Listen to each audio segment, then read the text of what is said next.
გავიგე, გასაგებია, ესეც არასწორია, მაგრამ თქვათ, ესე მე შემოუგდე, პროვოკატორი ვარ და ჩემნაირებმა, ქალბატონ სალომეს, რომელიც ახლა ეცნობა თავის სამშობლოს. ესე ჩვენ პროვოკატორები ვართ, დაუშვათ, კოორდინაცია რაში გამოიხატება.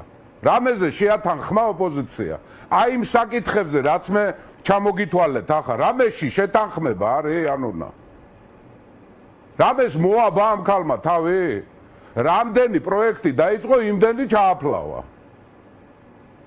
არ არის ასე? თუ რამე ვალი გვაქვს ამ ქალის? ამიტომ გამოფხიზდეს ყველა გამოფხიზლდეს. მე იმიტომ დავანებებ პოლიტიკას თავი, რომ ეს პოზიცია ჯობია ახლა ქვეყნისთვისაც და ჩემთვისაც. რაც არ მომეწონება, ვიტყვი, არაფერს ანგარიშს და არავის ანგარიშს აღარ გაუწევ მე უკვე. იმიტომ ჩვენ სამშობლოზეა და ჩემი შვილების სამშობლოზე და მომავალზეა საუბარი.